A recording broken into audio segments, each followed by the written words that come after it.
నుండి 21 వరకు మనం ధ్యానించామండి. మరి ఇవాళ 22 నుంచి ధ్యానించుకుందాం.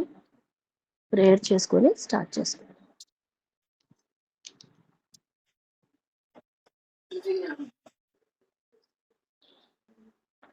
మహాపరిశుద్ధుడు మా ప్రేమగల తండ్రి, మీకు స్తుతులు స్తోత్రాలయ్యా.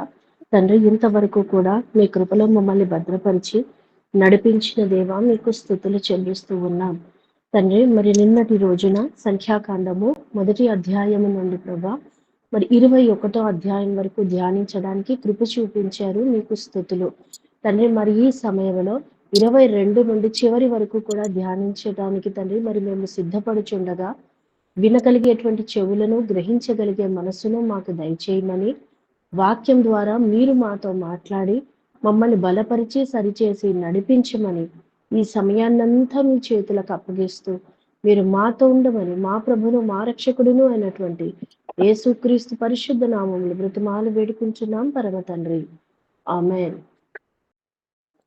అమ్మ, మరి నిన్నటి రోజున మనము 21 చాప్టర్స్, ఈ సంఖ్యాకాండం అంతటిని కూడా మరి 3 భాగాలుగా మనం డివైడ్ చేసుకున్నాం కదండి.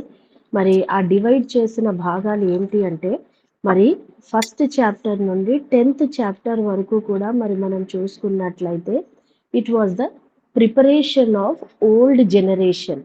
పాత తరము వారిని దేవుడు సిద్ధపరిచినటువంటి విధానాలు మరి 1 నుండి 10వ అధ్యాయం వరకు చూసుకున్నాం.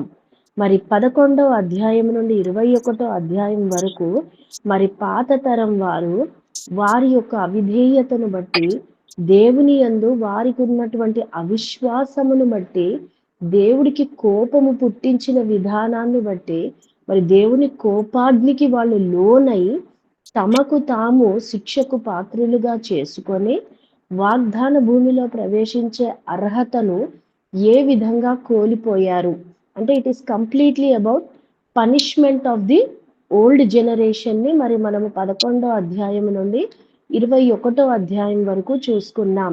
మరి ఈ రోజున 22వ అధ్యాయం నుండి 36వ అధ్యాయం, మరి ఇదంతా కూడా న్యూ జనరేషన్ వల్ల ప్రిపరేషన్ ఆఫ్ న్యూ జనరేషన్. మరలా కొత్త తరము వారిని దేవుడు సిద్ధపరుస్తున్నటువంటి వాళ్ళకి ఇచ్చినటువంటి నడుచుకోవాల్సిన పద్ధతులు, క్రమము, దేవుని యందు కలిగి ఉండవలసినటువంటి భయము, విధేయత, ఇవన్నిటి విషయము గురించి మరి 22వ అధ్యాయము నుండి 36వ అధ్యాయం వరకు మరి మనం చూస్తూ ఉంటాం.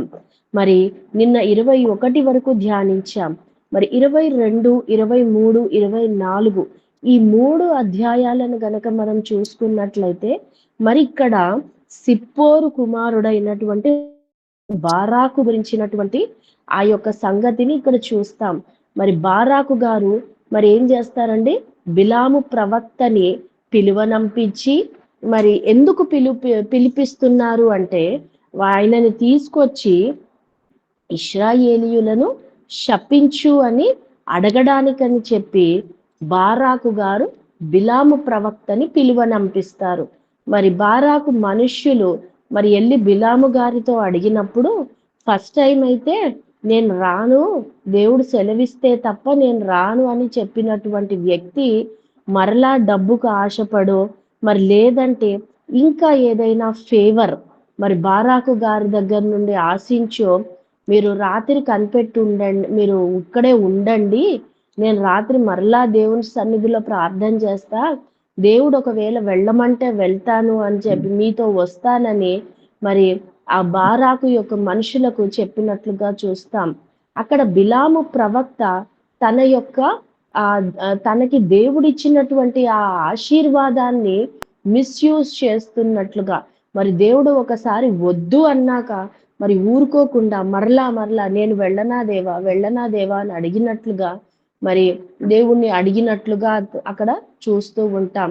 మరి దేవుడైతే చెప్తాడు, నువ్వు వెళ్ళి నేను చెప్పిందే చెప్పాలి నువ్వు అక్కడ అని చెప్పి మరి బిలాము గారికి ఆజ్ఞ ఇచ్చినప్పుడు మరి బిలాము గారు బయలుదేరడం, తర్వాత మధ్యలో దేవదూత అడ్డుకొని మరి బిలాముని చంపాలని చూడడం, మరి గాడిద అతన్ని కాపాడడానికి ఆ గాడిద 3 సార్లు అటు ఇటు తప్పించుకుంటున్నప్పుడు మరి బిలాము గారు గాడిదను కొట్టడం, ఇవన్నీ కూడా మనము ఎంతో క్లియర్‌గా నేర్చుకున్నాం కదండీ!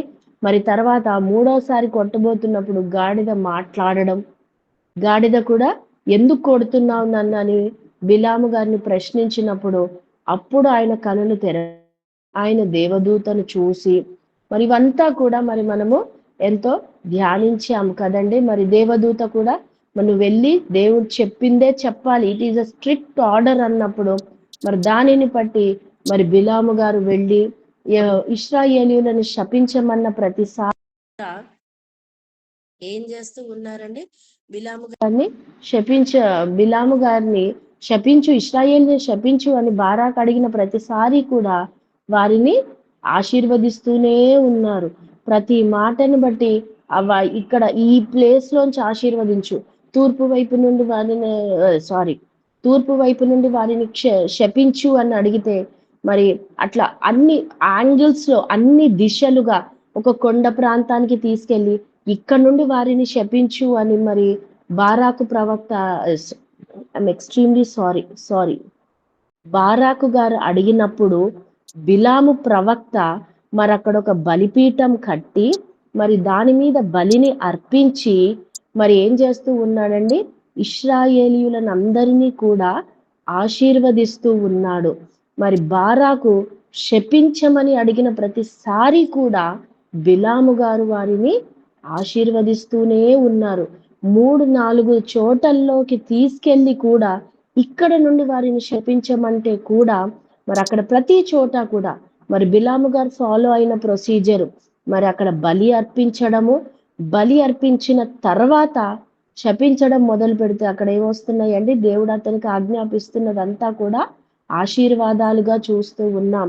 మరి ఈ విధంగా మరి బిలాము ప్రవక్త శపించడానికని వచ్చి ఇశ్రాయేలీయులను ఎంతగానో ఆశీర్వదించినట్లుగా మరి ఇక్కడ మనము చూస్తూ ఉన్నాం.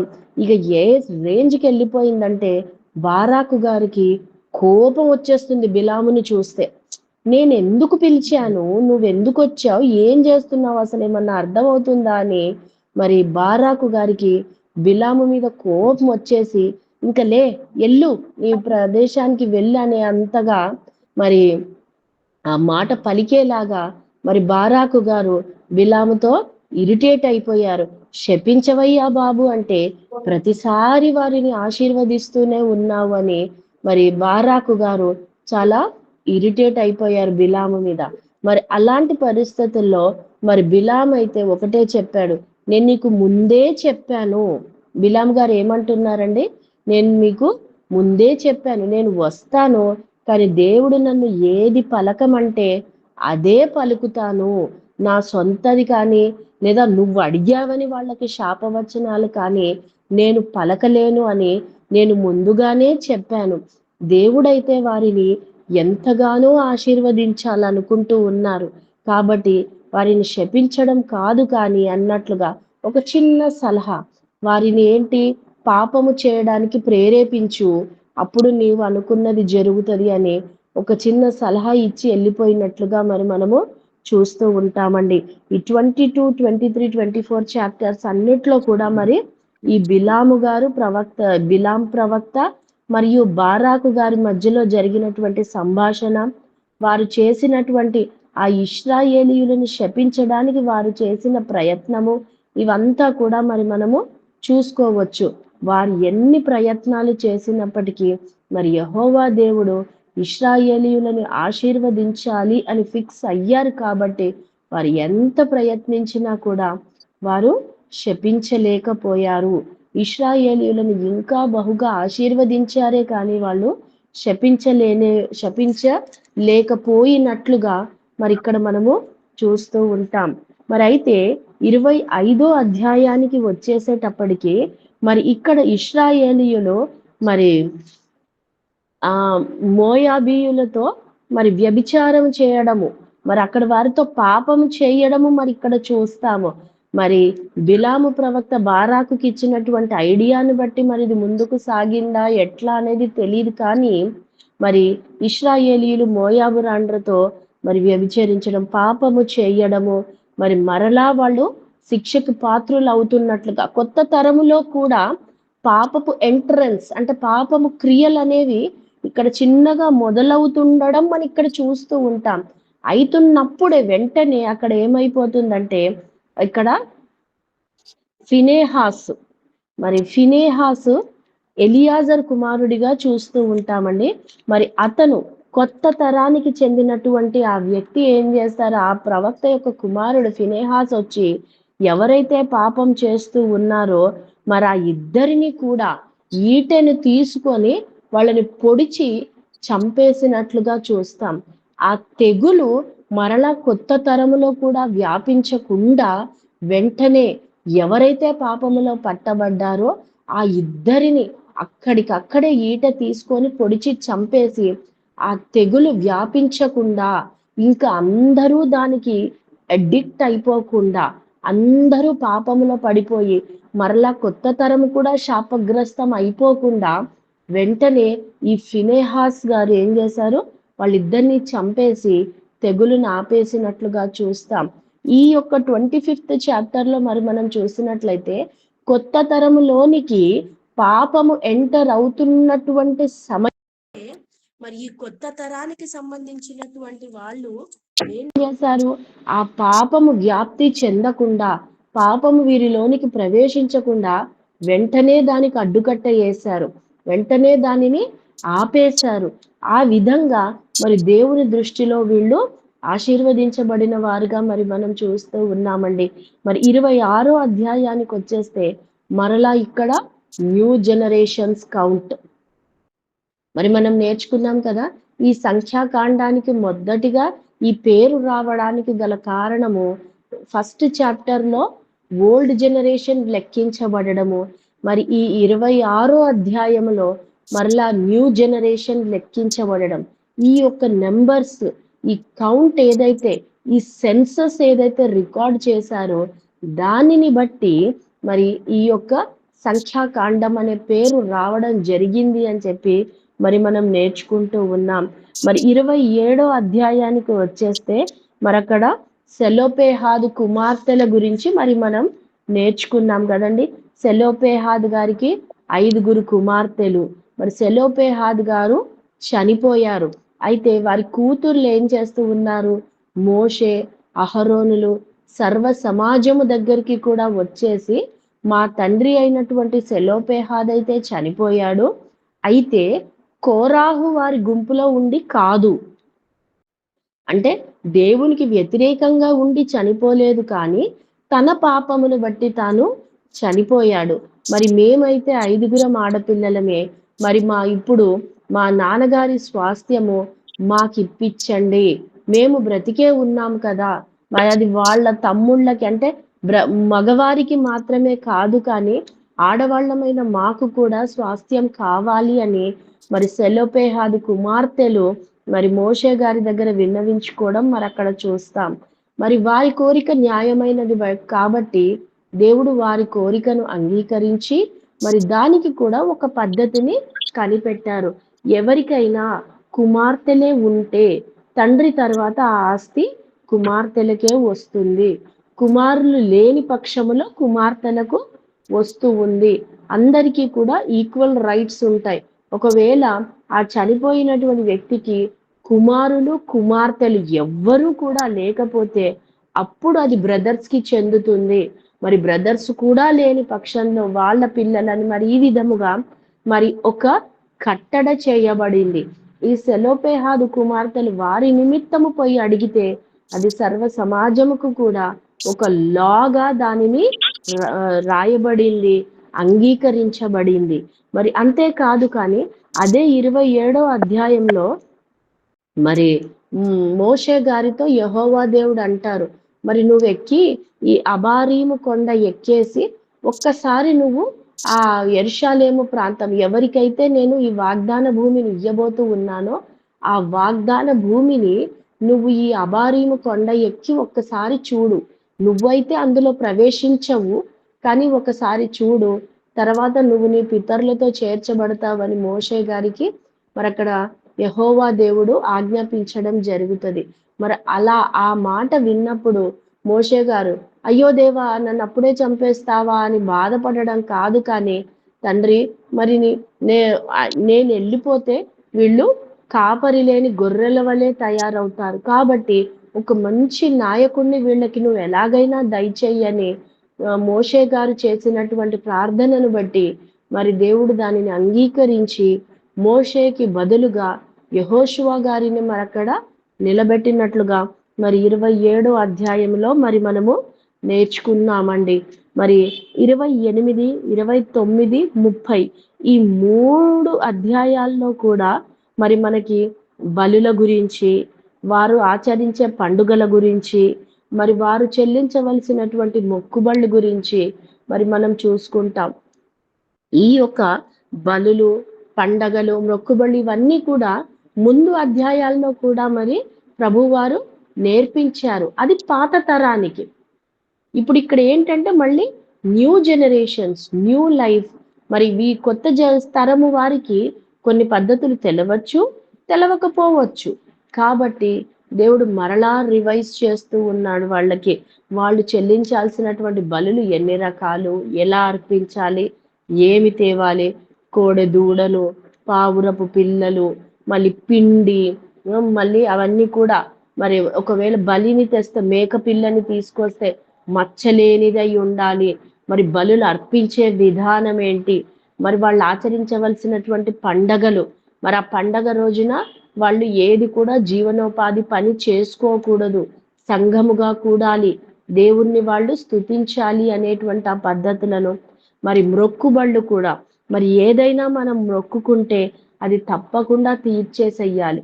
మొక్కకుండా ఉన్నది నయము, కానీ ఒకవేళ దేవునికి ఫలానా ఇస్తాము అని మొక్కుకుంటే మాత్రం ఖచ్చితంగా ఆ మొక్కు తీర్చాలి అని చెప్పేసి కూడా మరి ఈ 3 అధ్యాయాల్లో 28, 29, 30 ఈ 3 చాప్టర్స్ లో కూడా మరి వీటి గురించి మనకి నేర్పించబడుతూ ఉంది. మరి అదే 31 చాప్టర్ లో మరి మనం చూసుకున్నట్లయితే మరి ఇక్కడ ఏంటంటే హింసకు ప్రతిహింస అనేటువంటి మాటను ప్రభువారు పలికినట్లుగా చూస్తూ ఉన్నాం. మరి ఆ మాట పలికి ఎందుకంటే ఆ అధ్యాయం అంతా కూడా మన ఇశ్రాయేలీయులందరూ మిద్యానీయుల మీదికి యుద్ధమునకు వెళ్ళి అక్కడ మగవారిని అందరినీ చంపేసి ఆడవారిని పిల్లల్ని తీసుకొచ్చినప్పుడు మరి మోషే గారు వారికి కోప్పడతారు, మీరు ఇందులో పురుష సంయోగం ఎరుగని స్త్రీలను మాత్రమే ఉంచి మిగిలినోళ్ళని చంపేసేయాలి, మరి వాళ్ళంతా కూడా పాపము చేసిన వారుగా ఉంటారు, కాబట్టి ఈ పురుష సంయోగం ఎరుగని స్త్రీలను మీ నిమిత్తం ఉంచుకోండి, కానీ మిగిలిన వాళ్ళని అందరినీ కూడా తీసేయండి. మరి మిద్యానీయులు అంటే వాళ్ళు దేవుని ప్రజలు కాని వారు, దేవుని మాటని వారు విననొల్లని వారు, దేవుని బిడ్డలుగా వారు నడుచుకోలేనటువంటి వాళ్ళు మిద్యానీయులు. కాబట్టి మరి అట్లాంటి వారిని దేవుడు ఇశ్రాయేలీయులు పాపములో పడకుండా ముందుగానే వారిని వారి మార్గంలో నుండి తీసేసినట్లుగా చూస్తూ ఉంటాం. మరి 32వ అధ్యాయంలోనికి మనం వచ్చినప్పుడు మరి ఇక్కడ రూబేనీయులు, గాదీయులు, మోషే అర్ధగోత్రం వారును, తర్వాత వీళ్ళు ముగ్గురు కూడా గిలాదు ప్రదేశాన్ని మాకు స్వాస్థ్యముగా ఇవ్వు అని చెప్పేసేసి మోషే గారిని ఆ వాగ్దాన భూమిలోనికి ఎంటర్ కాక ముందే అడిగినట్లుగా మరి ఇక్కడ చూస్తాము. మరి ఎందుకు అంటే మరి వారి దగ్గర చాలా పశు సంపద ఉండేది.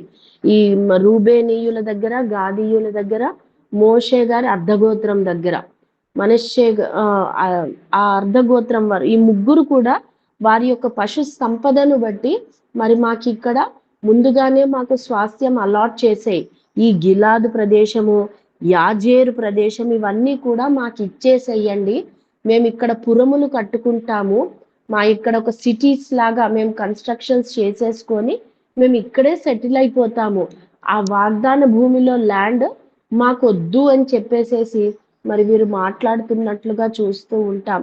అయితే మరి మోషే గారు అక్కడ వారిని గద్దించారు, ఏంటి మీరు కూడా మీ పితరుల వలె మళ్ళీ పాపం చేస్తున్నారా, దేవుడు వాగ్దాన భూమి ఇస్తానంటే మళ్ళీ భయపడిపోయారా మీరు? అక్కడికి వెళ్ళడానికి భయపడే కదా మీరు ముందే ఇక్కడ అడుగుతున్నారు అన్నప్పుడు, మరి ఈ రూబేనీయులు, గాదీయులు వీళ్ళందరూ కూడా ఏమంటారు? మేము కూడా ఇశ్రాయేలీయులందరితో కలిసి ఆ వాగ్దాన భూమి స్వతంత్రించుకునేంత వరకు కూడా వారితో కలిసి పోరాడుతాము, ఖచ్చితంగా అది సాధించేలాగా వారికి సహాయము చేస్తాము. ఆ వాగ్దాన భూమిని స్వతంత్రించుకున్న తర్వాత మరి ఇశ్రాయేలీయులు అక్కడ వారి స్వాస్థ్యాన్ని పంచుకున్న తర్వాతనే మేము మా ఇంటికి వస్తాము, కానీ మా స్త్రీలను పిల్లలను ఇక్కడనే ఉండనివ్వండి అని చెప్పి మరి మోషే గారు మరి ఎలియాజరు సర్వ సమాజము ముందు కూడా వీరు మరి అడిగినట్లుగా మరి ఇక్కడ చూస్తాం.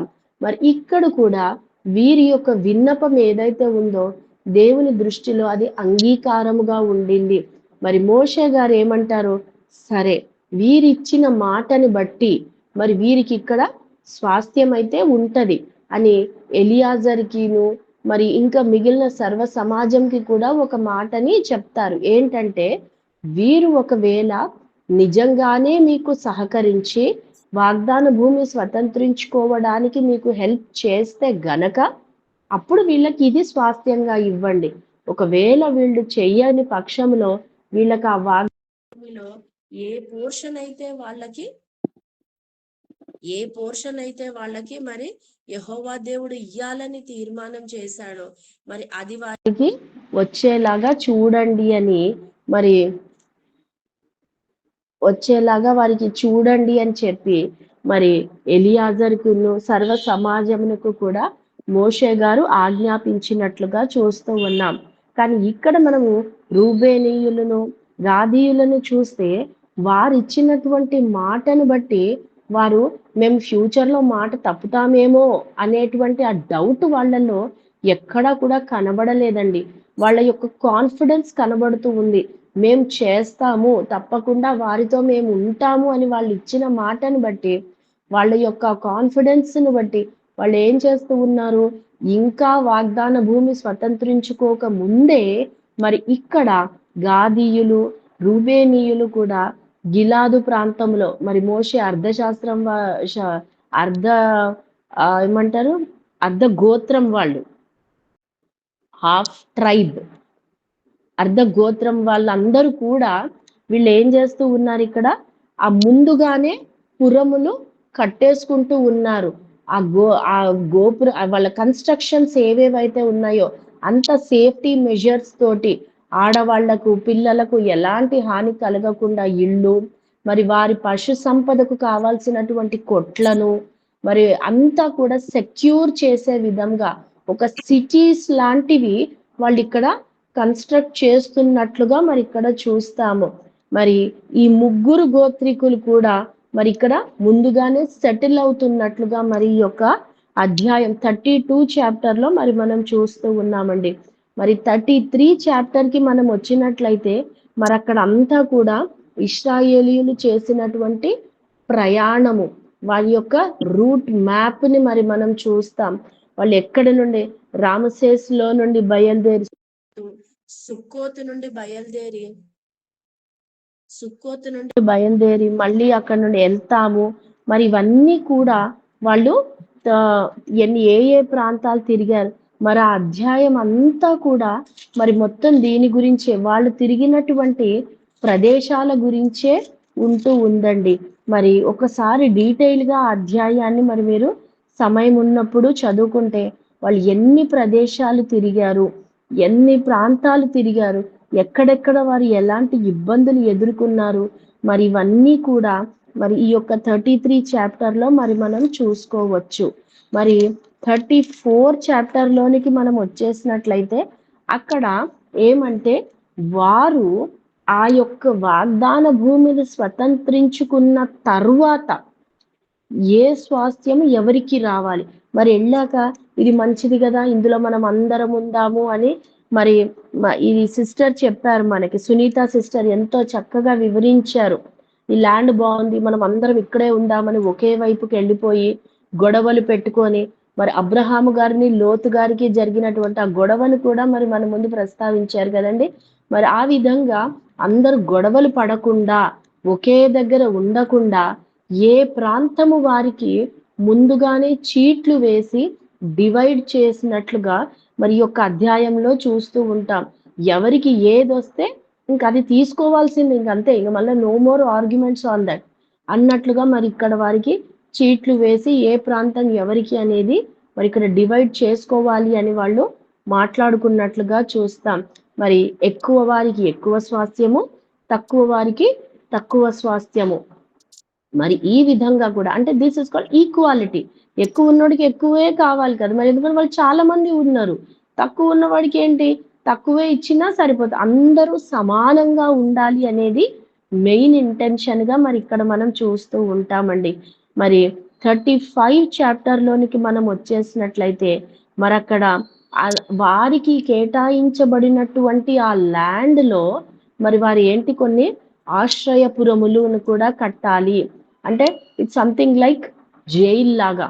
మరి అనుకోకుండా తప్పు చేసిన వాడు మరి అందరి కోపాగ్నికి లోనై అక్కడే చనిపోకుండా విచారణ చేయబడేంత వరకు కూడా అతను ఆశ్రయపురములో పోయి తనని తాను షెల్టర్ తీసుకుండేలాగా, మరొక జైల్ షెల్టర్ లాగా మరి వారికి అక్కడ కట్టాలి.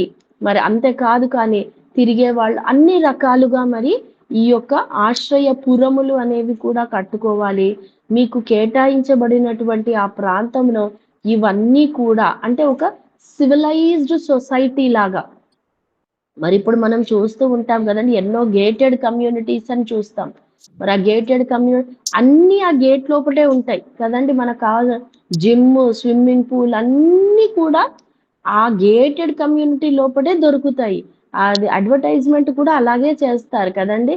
మా మా మా దగ్గర ల్యాండ్ కొంటే మీకు ఇవన్నీ ఉంటాయని. మరి ఇటువంటి ఐడియాని మరి యెహోవా దేవుడు అన్ని వందల సంవత్సరాల క్రితమే, అన్ని థౌజండ్స్ ఆఫ్ ఇయర్స్ బ్యాకే మరి దేవుడు అలాంటి కన్స్ట్రక్షన్ చేశాడండి. అలాంటి గేటెడ్ కమ్యూనిటీ లాంటి కన్స్ట్రక్షన్స్ ని మరి దేవుడు ఇక్కడ వారికి కలుగజేసినట్లుగా చూస్తాం. మీకు ఇచ్చినటువంటి ప్రాంతంలో ఇవన్నీ కూడా మీరు కట్టాలి అని అది ఒక నిత్యమైన కట్టడగా మరి యెహోవా దేవుడు ఇశ్రాయేలీయులకు దయచేశాడు. మరి చివరిగా మరి 36 చాప్టర్ మరి మనం చూసినట్లయితే మరి ఇక్కడ మరలా సెలోపేహాదు కుమార్తెల గురించి చూస్తూ ఉన్నాం. ఈ సెలోపేహాదు కుమార్తెలు మరి ఫస్ట్ లో మనము 27 చాప్టర్ లో వీరి గురించి చూడండి. మరి ఆ 27 చాప్టర్ నుండి మరలా ఇక్కడ వారి గురించి చూస్తున్నాం. ఆ 27 చాప్టర్ లో సెలోపేహాదు కుమార్తెలు వెళ్ళి ఆ మోషే గారి దగ్గర విన్నవించుకున్నారు, మా తండ్రి యొక్క స్వాస్థ్యం మాకు ఇవ్వండి అని చెప్పేసేసి. మరి ఇక్కడ ఈ 36 చాప్టర్ లో మరి సెలోపేహాదు బ్రదర్స్ వాళ్ళందరూ వెళ్ళి ఆ గోత్రికులు ఎవరైతే ఉన్నారో వాళ్ళు వెళ్ళి మోషే గారి దగ్గర విన్నవిస్తూ ఉన్నారు. ఏమని విన్నవిస్తున్నారంటే, మరి ఎవరి గోత్రానికి వారికి మీరు ల్యాండ్ ఇచ్చారు సరే, మరి ఇప్పుడు సెలోపేహాదు కుమార్తెలు ఆడపిల్లలు ఉన్నారు, మరి వారికి వచ్చినటువంటి ఆ యొక్క స్థలము అది ఏదైతే ఉందో వారు వేరే గోత్రికులను పెళ్లి చేసుకుంటే వీరి స్వాస్థ్యము వాళ్ళ దాంట్లోకి వెళ్ళిపోతుంది కదా. మరి అలాంటప్పుడు మాకు వచ్చిందే కొంచెం స్వాస్థ్యము, దాంట్లో మళ్ళా ఈ 5 వంతులు వెళ్ళిపోతే మాకు కష్టం కదండి అని చెప్పి మరి మోషే గారి దగ్గర వాళ్ళు విన్నవించినట్లుగా చూస్తూ ఉన్నాం. మరి అది కూడా దేవుడు అంగీకరించాడండి. వాళ్ళు అడిగింది కరెక్టే కాబట్టి ఏం చెయ్యాలి, ఆడపిల్లలు అయినటువంటి వారు మరి వారి గోత్రములోనే, మరి బయట గోత్రం వాళ్ళని కాదు కానీ వాళ్ళ గోత్రములోనే వాళ్ళు పెళ్లిళ్ళు చేసుకోవాలి. ఆస్తిపాస్తులు బయటికి పోకుండా మరి వారి గోత్రములోనే ఉండాలి అని మరి వాళ్ళు ఆ గోత్రంలోనే పెళ్లి చేసుకోవాలనేటువంటి ఆజ్ఞను కూడా మరి అక్కడ ఇయ్యడము జరిగింది. మరి ఇవన్నీ కూడా ఇశ్రాయేలీయులకు యెహోవా దేవుడు కట్టడగా, ఆజ్ఞలుగా వీటన్నిటిని దయచేసినట్లుగా మరి మనం చూస్తూ ఉన్నాం. మరి ఈ యొక్క విషయంలో ఈ యొక్క 36 చాప్టర్ లో మరి మనం చూసినట్లయితే దేవుడు అంటే నాట్ ఓన్లీ ఇటర్నల్ థింగ్స్ కానీ ఈ లోక విషయాల్లో కూడా ఎంతో జాగ్రత్తను, పర్ఫెక్ట్ కట్టడలను ఇంకా తర్వాత ఫర్దర్ గా ఏ మనుషులు కూడా ఇట్లాంటి చిన్ని విషయాల్లో కూడా గొడవలు పడకుండా ఉండాలని చెప్పేసి మరి కట్టడగా దేవుడు దీనిని ఇచ్చినట్లుగా చూస్తూ ఉన్నాం. మరి దీంతో మనం ఈ యొక్క 36 చాప్టర్స్ ఉన్నటువంటి సంఖ్యాకాండాన్ని మరి మనం ముగించుకుంటూ ఉన్నామండి. మరి దీని నుండి మనము నేర్చుకోవాల్సినటువంటి కొన్ని విషయాలు ఏంటి అంటే, ఈ యొక్క అధ్యాయం, ఈ యొక్క బుక్ అంతా కూడా మరి మనం చూసినట్లయితే మరి పాత తరము పొందినటువంటి ఆ శిక్షను బట్టి మరి మనం నేర్చుకునే విషయాలు ఏంటంటే, దేవుని యందు మనము విధేయత కలిగి ఉండాలి. ఆయన ఆజ్ఞలను మనం అనుసరించే వారముగా ఉండాలి. ఆయన మీద మనము విశ్వాసం ఉంచే వారముగా ఉండాలి అనే విషయాలను మనము నేర్చుకుంటూ ఉన్నాం. మరి అంతే కాదు కానీ యెహోవా దేవుడు ప్రేమాపూర్ణుడండి. మరి ఆయన కోపించుచునే వారి మీద తన వాత్సల్యతను కనపరుస్తూ ఉన్నాడు. మరి బిలాము బారాకు గారి ఆ యొక్క స్టోరీని మనం తీసుకున్నట్లయితే తలుచుకుంటే మరి దేవుడు తలుచుకుంటే మరి ఆ బిలాము గారి నోటి వెంట శాపవచనాలు రానియడము ఎంతసేపు పనండి దేవుడికి కదా. ఆయన తలుచుకుంటే బిలాము ఒక్క నిమిషంలో శపించేయచ్చు ఇశ్రాయేలీయులని. కానీ ఎన్ని ప్రదేశాలు తిప్పి శపించమని అడిగినా బారాకు గారు ఎన్ని ప్రదేశాలు తిప్పి ఇక్కడి నుంచి వాళ్ళని శపించు, ఇక్కడి నుంచి వాళ్ళని శపించని అడిగిన ప్రతిసారి కూడా మరి యెహోవా దేవుడు బిలాము గారి నోటి వెంట ఆశీర్వాద వచనాలే పలికిచ్చారు. కానీ ఎక్కడా కూడా శాపకరమైనటువంటి మాటలు బిలాము గారి నోటి వెంట రానివ్వలేదండి. మరి యెహోవా దేవుడికి ఇశ్రాయేలీయులు చేసే పిచ్చి పనుల మీద ఎంతో కోపం వస్తుంది. అయినా కూడా వారిని శాపానికి లోను కాకుండా దేవుడు వారిని ప్రేమించినట్లుగా, ఆశీర్వదించినట్లుగా మరి మనం ఇక్కడ చూస్తూ ఉన్నాం. మరి దేవుడు మాట ఇచ్చి నెరవేర్చే దేవుడిగా చూస్తూ ఉన్నామండి. మరి పితరులతో వాగ్దానము చేసిన దేవుడు, అబ్రహాము, ఇస్సాకు, యాకోబు వాళ్ళతో చేసిన వాగ్దానమును బట్టి మరి ఇశ్రాయేలీయులను కొత్త తరము వారిని వాగ్దాన భూమిలో ప్రవేశపెట్టాడు. మరి దేవుడు మాట ఇచ్చి తప్పేవాడు కాదు. కానీ ఆయన అన్న మాటను బట్టి మరి నెరవేర్చే దేవుడిగా మరి మనం చూస్తూ ఉన్నామండి. అటువంటి దేవుణ్ణి కలిగి ఉన్న మనము మరి నిజముగా ఇశ్రాయేలీయులు చేసినటువంటి పాపము చేయకుండా, ఇశ్రాయేలీయులకు ఉన్నటువంటి అవిధేయత మనము కలిగి ఉండకుండా మరి దేవుని యందు పూర్ణ విధేయత, పూర్ణ విశ్వాసము, పూర్ణ అంగీకారముతో దేవుని చిత్తము మన జీవితంలో జరిగించే విధముగా మనల్ని మనము దేవుని సన్నిధిలో తగ్గించుకుంటూ, మనమైతే మన సొంత ఆలోచనలతో ఏం చెయ్యలేము. కానీ దేవుడు తలుచుకుంటే సమస్తము మన జీవితంలో చేయగలడు. కాబట్టి ఆయన చిత్తానికి లోబడే వారముగా మనల్ని మనము తగ్గించుకుంటూ ఆయన సన్నిధిలో కనిపెట్టుకొని ఆయన దీవెనలకు పాత్రులుగా ఉండాలే కానీ మరి ఆయన కోపాగ్నికి లోను కాకుండా మనల్ని మనము కట్టుకోవాలని ప్రభువారు మనకి నేర్పిస్తూ ఉంటారండి. మరి ఈ రోజున మనం ఎలా ఉన్నాం? ఈ యొక్క సంఖ్యాకాండము నేర్చుకున్నటువంటి మనము ఇంకా మనలో సరిచేయబడవలసినటువంటి విషయాలు, మరి ఇశ్రాయేలీయుల్లో ఉన్నటువంటి అవిధేయత ఇంకా ఎక్కడైనా మనలో ఉంటే, లేదా ఇశ్రాయేలీయుల్లో ఉన్న పాత తరము వాళ్ళల్లో ఉన్నటువంటి